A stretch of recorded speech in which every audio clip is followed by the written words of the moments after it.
পুরা গরম নিজে ফোন মেরে খা আমরা বলে দে কি রে তোর চা আনতে এতক্ষণ লাগে তাড়াতাড়ি দে। কিরে মোতালে, তোরা যে ওই জমির বিষয়ে কথাটা বললাম, কিছু কাগজপত্র দিলাম, এটার কি খবর? আরে চেয়ারম্যান সাহেব আপনার মাথায় যে হিটলারের বুদ্ধি না হয়ে যাবে তো পুরা গরম আপনি ফোন মেরে খান। এটা তুই কি করলি? সুনাম করলি নাকি দুর্নাম করলি? আরে চেয়ারম্যান সাহেব যেটা সত্যি হৃদয় কইলাম।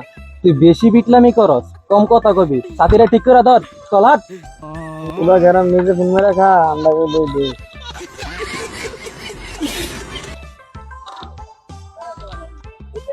আসসালামু আলাইকুম চেয়ারম্যান সাহেব। ওয়ালাইকুম আসসালাম। আইসে আপনার আরেক দালাম। তুই বেশি কথা কর। চেয়ারম্যান সাহেব খবর দিলে একটা গরম খবর। আচ্ছা ক দেখিন শুনি। কি আর খবর আনবো, কোন মারা খবর আনবো?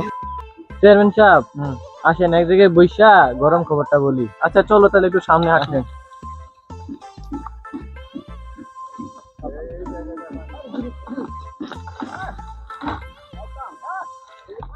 তাহলে আসেন চেয়ারম্যান সাহেব বসি।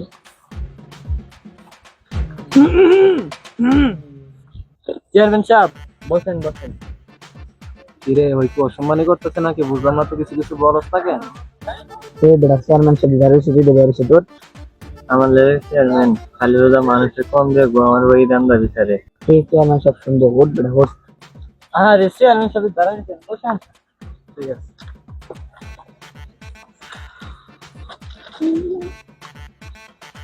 ক কি কবি তোর গরম খবর শুনি।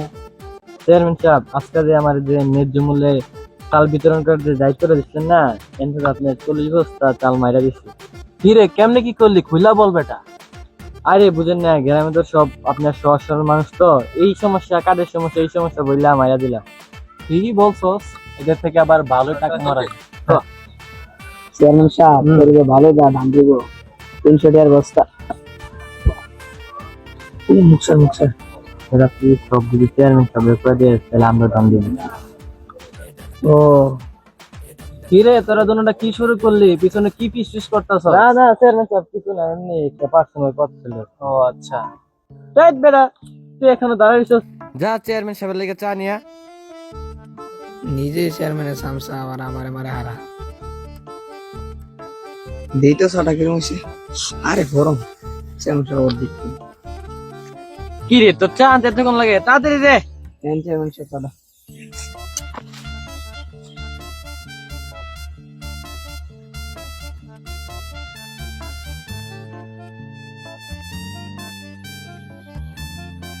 কি রে ওইটা জব্বার মেয়ের পোলাটা না? এত তাড়াহুড়া করে কই যায়? এ বাতি যা একটু শূন্য যায় ওইদিকে আইও। জি চেয়ারম্যান সাহেব।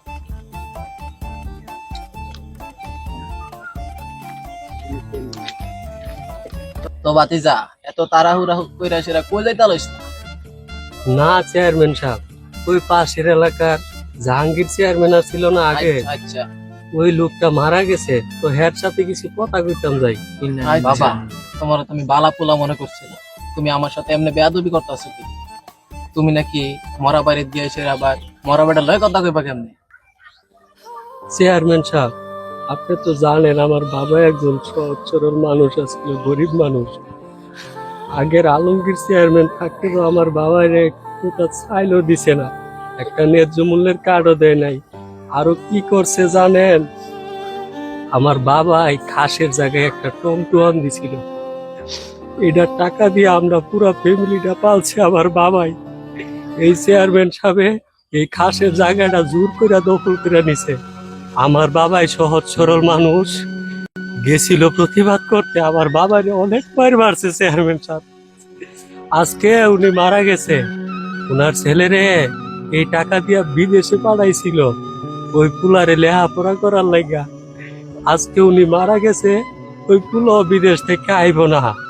এত টাকা তো কামাইলো, আজকে আমি খালি তারে জিগাবো এই টাকা পয়সা কামাই সে কি করলো, আজকে সে কয় টাকা নিয়ে কবর যাইতাছে আমি এটা দেখতে যাবো চেয়ারম্যান সাহেব। আর কিছু না, আমার বাবা সহজ সরল মানুষ ছিল, আমার বাবার কেন একটা মানলো চেয়ারম্যান সাহেব? এই এলাকায় গরিব মানুষের দাম নাই, যার ক্ষমতা আছে সবাইকে আর খালি ক্ষমতা দেখায় চেয়ারম্যান সাহেব। আমি যাবো আজকে এই কারণেই, আজকে দেখতে যাবো তার এই নিতুর দেহটা আজকে কি অবস্থায় পড়ে রয়েছে, আজকে তার ক্ষমতা গেল কই, তার টাকা পয়সা গেল কই, তার সাথে সাঙ্গ পাঙ্গ চাইমসারে গেল কই চেয়ারম্যান সাহেব। এই কারণে আমি যাইতাছি চেয়ারম্যান সাহেব। বাবা তুমি কান্দো না বাবা, আমি তো তোমার বাপের মতনই বাবা, তুমি কান্দো না, তোমার বাপের মতনই আমি, তুমি কান্দো না, তুমি তোমার বাবারা ধর আমার কাছ থেকে নিবে, সমস্যা নাই কিন্তু।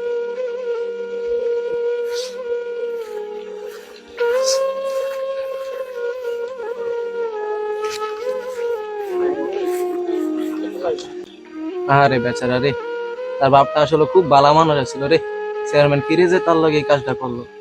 চেয়ারম্যান সাহেব, আপনার যে একটা খাসের জায়গা আছে না, অনেক তো জাহাঙ্গীর একটা দোকান দিয়ে রাখছে, ভালো টাকা বেচা কিনা হয়। এই এই টংটাতে যদি আপনার আন্ডারে আসা পড়ে তাহলে তো মেলা টাকা কামাই করতে পারবে। না থাক, ওর কাছ থেকে দোকানটা খাইয়া নিস না, বেচারা তো এই দোকানটা দিয়ে পরিবারে লইয়া চলে। আর তুই একটা কাজ করিস, গুদামঘর থেকে যে চালগুলো আনছিলে 40 বস্তা, ওইগুলা বিলীন করে দিস গরিবের মধ্যে, ঠিক আছে? বুঝছ? আর তুই শোন, তোরা যে একটু আগে জমির কথাটা বলছিলাম দলিলের ব্যাপারে, ওইটা যার দলিল তারে দেয়া দিস, ঠিক আছে? আর এখন থেকে আমরা খারাপ কাজ করবো না, আল্লাহ সবাই এটা বোঝার তৌফিক দান করুক। আচ্ছা চল বাড়ির দিকে আর রওনা দিই। ঠিক এইভাবেই প্রতিনিয়ত আমাদের সমাজে হচ্ছে ক্ষমতার অপব্যবহার। আসুন আমরা সকলে মিলে শপথ করি একটি সুন্দর সুশৃঙ্খল দেশ গড়ি।